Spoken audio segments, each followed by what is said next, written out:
धरतां सर्वावीति धरतां श्रीलक्ष्मीवेङ्कटस्वामी देवतापि चरतां स्मरभुजङ्गरिष्येन् ओम श्री वेंकटेशाय नमः वं शेषाद्रिनिधियाय नमः वं सर्वभूतराय नमः विष्णवे नमः विष्णवे नमः मेरुवस्त्रगिरीशाय नमः सारास्वामी देवेशाय नमः कुमारागणपतेभ्याय नमः वज्रतुष्याय नमः सुवर्चकासुचैतन्यसैन्यवच्चवराय नमः रामाय नमः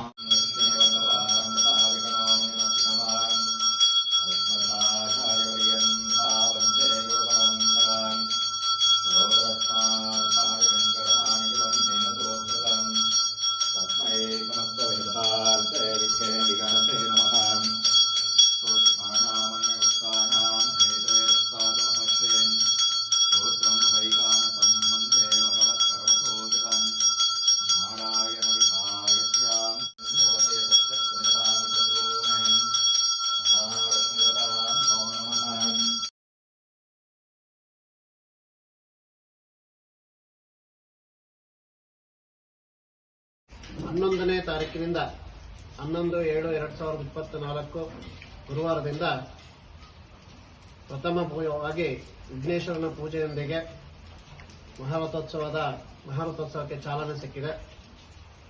ಮುಂಬರ್ತಕ್ಕಂಥ 27/7/2024 ಕೂಡ ವಿವಿಧ ಉತ್ಸವಾದಿಗಳೊಂದಿಗೆ ಶ್ರೀವರ ಒಂದು ಮಹಾರಥೋತ್ಸವ ಸಂಪನ್ನಗೊಳ್ಳಲಿದೆ. 18ನೇ ತಾರೀಕು ಬರುವಂತ 18 ಗುರುವಾರ ಮಹಾರಥೋತ್ಸವ. ಆ ರಥೋತ್ಸವಕ್ಕೆ ಭಾಗಿಯಾಗಿರ್ತಕ್ಕಂಥ ಎಲ್ಲ ಸಿದ್ಧತೆಗಳು ಕೂಡ ಈಗಾಗಲೇ ನಡೆದಿದೆ, ಇನ್ನು ಸ್ವಲ್ಪ ನಡೀತಾ ಇದೆ. ಬರುವಂತ ಭಕ್ತಾದಿಗಳಿಗೆ ಬಸ್ಸಿನ ವ್ಯವಸ್ಥೆ ಮತ್ತೆ ವೈದ್ಯಕೀಯ ವ್ಯವಸ್ಥೆ, ಪೊಲೀಸ್ ಇಲಾಖೆಯಿಂದ, ತಾಲೂಕು ಆಡಳಿತದಿಂದ ಎಲ್ಲ ಇಲಾಖೆಗಳು ಕೂಡ ಸಹಕಾರವನ್ನು ಕೊಡ್ತಾ ಇದ್ದಾರೆ. ಅವರೆಲ್ಲರ ಸಹಕಾರದೊಂದಿಗೆ ಅರಸೀಕೆರೆ ತಾಲೂಕು ಮಾಲೇಕಲ್ ತಿರುಪತಿಯ ಗ್ರಾಮಸ್ಥರು ಹಾಗೂ ಸುತ್ತಮುತ್ತಲ ಗ್ರಾಮಸ್ಥರು ಮತ್ತೆ ಈ ದೇವಾಲಯದಲ್ಲಿರತಕ್ಕಂಥ ಎಲ್ಲ ಅರ್ಚಕ ವೃಂದದವರು ಹಾಗೂ ಅಭಿವೃದ್ಧಿ ಕಮಿಟಿಯ ಸಮಿತಿಯ ಎಲ್ಲ ಸದಸ್ಯರು, ಅಧ್ಯಕ್ಷರು ಮತ್ತು ವ್ಯವಸ್ಥಾಪನಾ ಸಮಿತಿ ವತಿಯಿಂದ ಎಲ್ಲರೂ ಒಗ್ಗೂಡಿ ಈ ಒಂದು ಜಾತ್ರಾ ಮಹೋತ್ಸವವನ್ನು ಯಶಸ್ವಿಯಾಗಿ ನೆರವೇರಿಸಬೇಕು ಅಂತ ಹೇಳಿ ಕಂಕಣಬದ್ಧರಾಗಿ ಎಲ್ಲರೂ ಕೂಡ ಕೆಲಸ ಮಾಡ್ತಾ ಇದ್ದಾರೆ. 18 ತಾರೀಕು ಮಹಾರಥೋತ್ಸವ ಮಧ್ಯಾಹ್ನ 12ರಿಂದ 1 ಗಂಟೆ ಒಳಗೆ ಮಹಾರಥೋತ್ಸವ ನಡೆಯುತ್ತೆ.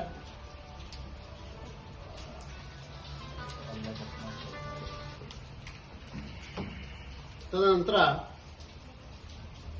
17-18ನೇ ತಾರೀಕು ರಥೋತ್ಸವ, 19-20ನೇ ತಾರೀಕು ಅರಸೀಕೆರೆಗೆ ಶ್ರೀಯವರು ಆಗಮಿಸಿ ಗಣಪತಿ ಪೆಂಡಾಲ್ನಲ್ಲಿ ಒಂದು ಗಂಗಾ ಸ್ನಾನವನ್ನು ಮುಗಿಸಿ ಮತ್ತೆ ಪುನಃ ತಿರುಪತಿಗೆ ವಾಪಸ್ ಆಗ್ತಾರೆ. ಈ ಇಷ್ಟೂ ಕಾರ್ಯಕ್ರಮಗಳು ಕೂಡ ಅತ್ಯಂತ ಯಶಸ್ವಿಯಾಗಿ ನೆರವೇರೋದಕ್ಕೆ ನಿಮ್ಮೆಲ್ಲರ ಸಹಕಾರಗಳು ಬೇಕು ಅಂತ ಹೇಳಿ ಈ ಮುಖಾಂತರ ಚರ್ಚೆ ಮಾಡ್ತೀನಿ. ಲೋಕಾರ್ಪಣೆ ಆಗಬೇಕಾಗಿದೆ, ಸ್ವಲ್ಪ ತಡವಾಗಿದೆ. ಕಾರಣಾಂತರಗಳಿಂದ ಅನಿವಾರ್ಯದಿಂದ ಸ್ವಲ್ಪ ತಡವಾಗಿದೆ. ಈ ಒಂದು ಕಾರ್ತಿಕ್ ಮಾಸದಲ್ಲಿ ಯಾವುದೇ ರೀತಿಯಾಗಿರ್ತಕ್ಕಂಥ ಅಡೆತಡೆ ಇಲ್ಲದಲೇ ನಿಲ್ಲಿಸದಲೇ ಲೋಕಾರ್ಪಣೆ ಮಾಡಬೇಕು ಅಂತ ಹೇಳಿ ಅಭಿವೃದ್ಧಿ ಕಮಿಟಿ ಅಧ್ಯಕ್ಷರಾಗಿರ್ತಕ್ಕಂಥ ಶಾಸಕರಾಗಿರ್ತಕ್ಕಂಥ KM ಶಿವಲಿಂಗೇಗೌಡರವರು ಮೊನ್ನೆ ಸಹ ಮಾತುಕತೆ ಆಡಿ 17ನೇ ತಾರೀಕು 4 ಗಂಟೆಗೆ ಮೀಟಿಂಗ್ ಕರೆದಿದ್ದಾರೆ. ಇದೇ ತಿರುಪತಿ ದೇವಸ್ಥಾನದ ಆವರಣದಲ್ಲಿ ಗೋಪುರದ ವಿಚಾರವಾಗಿ ಪೂರ್ವವಾಗಿ ಅದನ್ನೆಲ್ಲ ಲೋಕಾರ್ಪಣೆ ಮಾಡಲೇಬೇಕು. ಈ ಸ್ಥಿತಿ ಯಾರೇ ಇದು ಬರಲಿ, ಅದಕ್ಕೋಸ್ಕರ ಅದನ್ನ ಒಂದು ಏರ್ಪಾಡನ್ನು ಸಹ 17ನೇ ತಾರೀಕು ಕಳೆದ ಮೇಲೆ ಅದರಿಂದ ಏರ್ಪಾಡನ್ನು ನಾವು ಮಾಡ್ಕೋತಾ ಇದ್ದೀವಿ. ಲೋಕಾರ್ಪಣೆಗೂ ಸಹ ತಮ್ಮೆಲ್ಲರ ಸಹಕಾರವನ್ನು ಕೇಳ್ತಾ ಒಂದು ಈ ದೇವಸ್ಥಾನದ ಅಭಿವೃದ್ಧಿಯಾಗಿ ಮುಂದೆ ಇಡೀ ರಾಜ್ಯದಲ್ಲಿ ಪ್ರಶಸ್ತಿ ಆಗ್ತಕ್ಕಂಥ ಒಂದು ಸಂದರ್ಭ ಬರಲಿ ಅಂತ ನಾವು ಆಶಿಸ್ತಾ ಮಾತು